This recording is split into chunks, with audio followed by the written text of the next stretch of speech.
Welcome back to the Unbound Priestess podcast.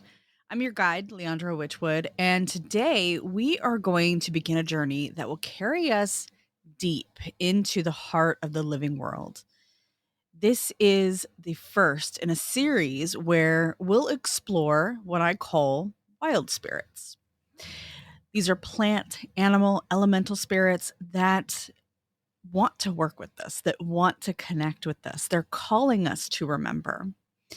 And if you ever felt that shiver of presence in the forest, the gentle seeing eye of something you can't quite catch in your vision, the whispering of a hello from a bird or the wind, this is the episode for you.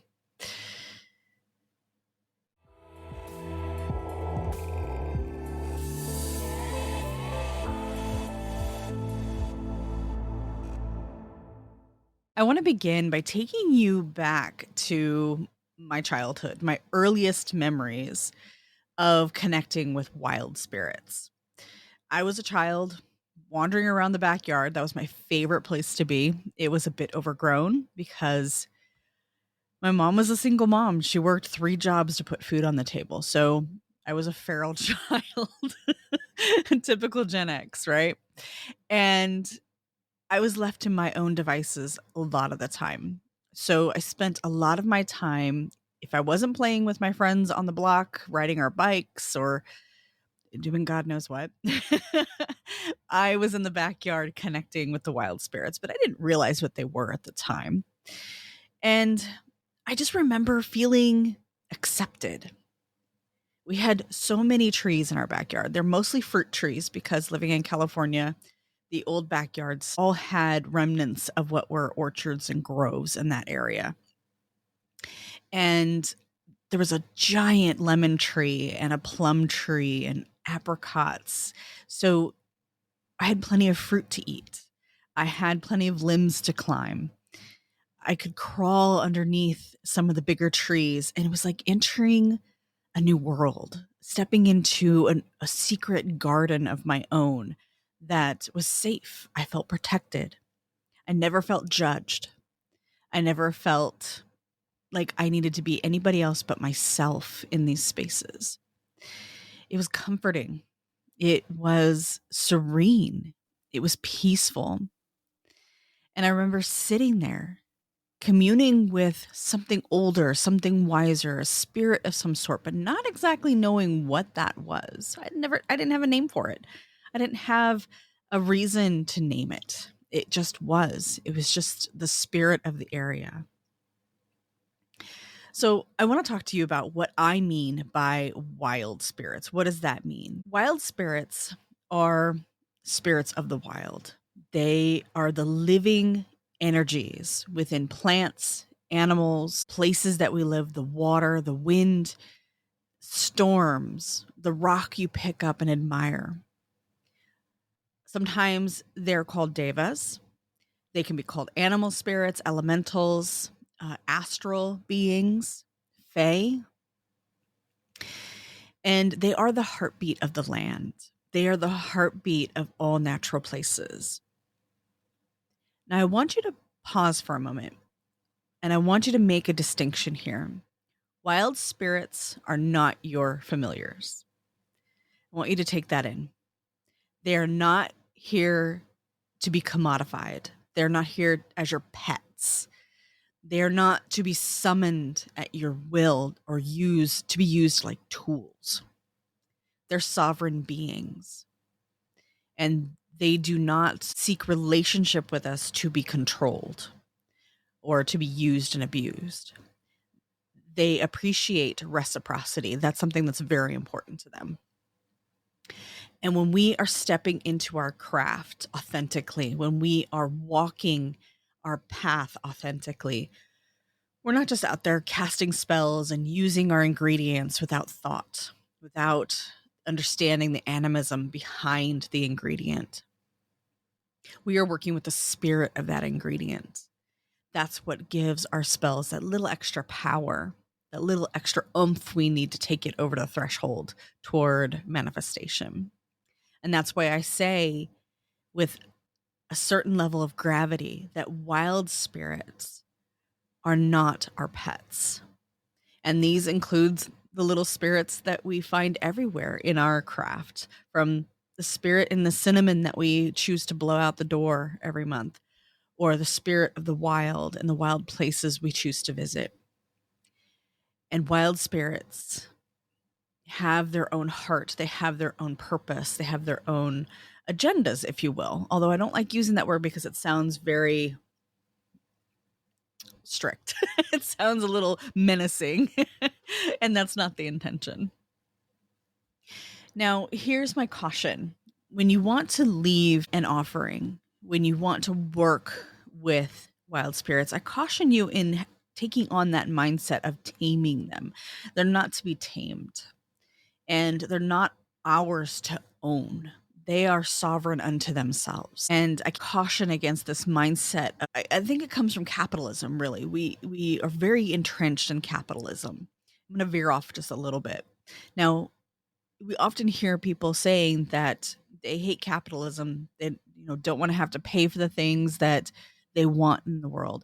Yet we are still living in a capitalistic society, and we still behave like consumers, and capitalism thrives on the consumer mentality. When we start learning from our nature spirits, we start learning from nature, we start learning to use what we have and to create things from our own devices, not have someone necessarily do it for us, although there's nothing wrong with that.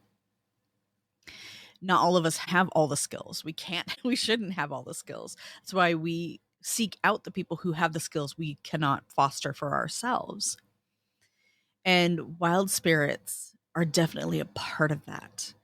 So if we're going into relationship with them with an idea or an assumption that they are going to do for us because it's a transactional relationship, that's not going to work. They're not about transactional relationships. And I always like to think of them and treat them like I would a really good friend. You would not barge into your friend's house, I hope not anyway, demanding that they do something for you with no expectation that you would do something for them in return. You would not be rude to them unnecessarily. You would not expect them to bend over backwards to do for you if you were not willing to do for them. And that's what reciprocity solves in this type of relationship. When we go into relationship with these spirits, we are seeking that deeper relationship where it is a give and take. It's not an I owe you. It is I give because I want the connection, because I adore our connection. I love your presence. I feel whole when we are together, type of thing. And in some cases, that can be hard for us to separate from, especially when we don't look at plants and plant spirits and the animal world and the natural world as something that's living and conscious and deserving of respect. If we are still in the mindset of using instead of finding relationship with, we're going to have a hard time with this. And as witches, animism is a very important aspect to our practices.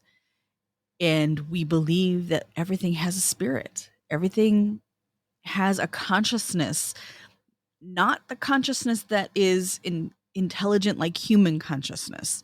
It's consciousness in a sense that it has its own sovereignty. It has its own mind it can make up. It's not necessarily going to scheme. It's not necessarily going to be a consciousness that tries to manipulate. It's out there serving the best good, the highest good, with the skills and talents and knowledge that it has. So I want to invite you to do something simple with me, a simple sensing technique. I want you to find some time, either right now while you're listening to this, or maybe after you listen to the podcast and you can go outside. I want you to go outside and sit for a few minutes. Not do anything extravagant. Just sit.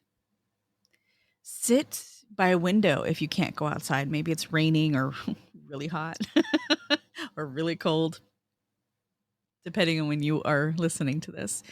But I want you to sit and I want you to listen. Not think about your day, not your to-do list. That's not what we're doing here. We're not sitting with our activities. We're not sitting with the things that we fret about or that we have to plan or that we have to take care of, our responsibilities. I want you to sit and just close your eyes, take a few deep, slow breaths, and just listen. Maybe you hear birds. Maybe you hear some leaves in the wind.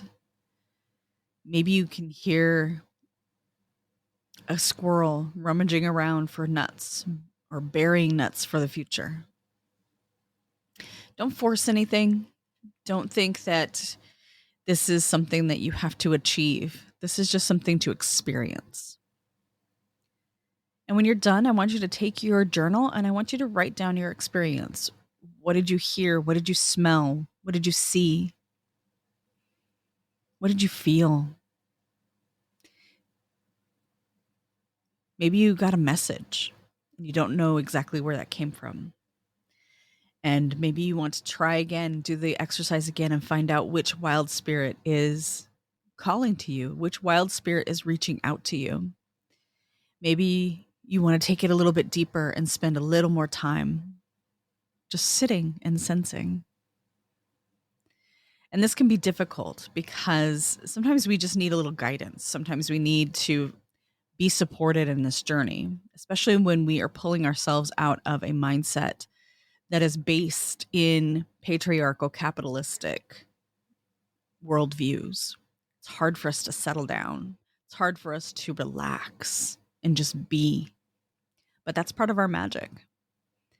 Magic wants us to settle in, to become part of the landscape, to be part of the experience, to be present. And if these practices, if the idea of connecting with nature spirits, with wild spirits excites you, I would love to invite you to the Witch's Grove. This is a 6-week journey where I will teach you, I will guide you towards developing those relationships with your wild spirits, with your plant spirits, your animal spirits, the elementals in the natural world, and teaching you how to interact with them safely in a rooted, deeply transformative manner. You'll learn how to listen, you'll learn how to discern, and you'll learn how to build those relationships and that trust. The Witch's Grove is open, and I have a gift for those who sign up during the early bird window, but that gift is going fast. So if you're interested in this, you have to sign up before September 5th, 2025 to get your gift for the live journey. Go to leandrawitchwood.com to get more information or follow the link in the show notes. So before I leave you today, I want you to walk with reassurance. I want you to I want you to experience the value of connecting with the natural world in your practice, how that ignites your magic, how that stabilizes your magic. I want you to sit in the presence of nature and all the wild spirits in nature, the devas, the fae, the dryads, whichever one's called to you. I want to remind you that you're not lost. This is just about remembering. It's about carrying forward that sense of reciprocity into your magic, to also give yourself some grace. So before I leave you, I want to give you a journal prompt, and maybe you can take this outside with you as you connect with the natural world and nature spirits, the wild spirits of the world. And here's the prompt. What childhood memory comes to mind when you think of being in nature? Could that memory be an early memory of a wild spirit reaching out to you?